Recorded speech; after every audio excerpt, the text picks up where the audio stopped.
สวัสดีครับคณะกรรมการทุกท่านกับผมชื่อนายชาคิดสอหีมปัจจุบันกำลังศึกษาอยู่ชั้นมัธยมศึกษาปีที่ 6 โรงเรียนหาดใหญ่วิทยาคาร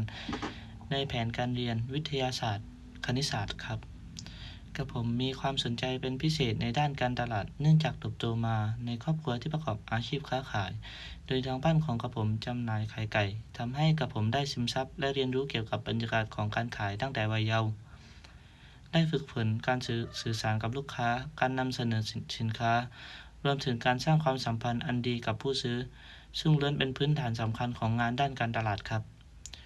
นอกจากนี้กระผมยังเคยมีโอกาสได้ช่วยพี่ชายขายของตามตลาดนัด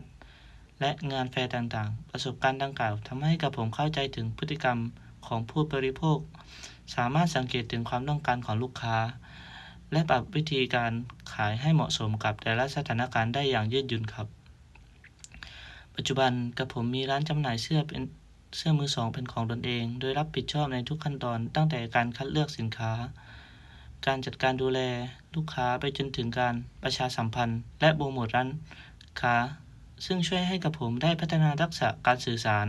การวางแผนรวมถึงการคิดเชิงกลยุทธ์อย่างต่อเนื่องครับ กับผมเชื่อมั่นว่าการได้ศึกษาในสาขานวัตกรรมการตลาดมหาวิทยาลัยทักษิณวิทยาเขตสงขลาจะเป็นโอกาสอันดีที่ช่วยให้กับผมได้พัฒนาตนเอง ความรู้ทั้งในด้านทฤษฎีและปฏิบัติอย่างรอบด้านเพื่อนำไปต่อยอดในการประกอบธุรกิจและสร้างอนาคตที่มั่นคงในสายงานที่กับผมรักครับ ขอบคุณครับ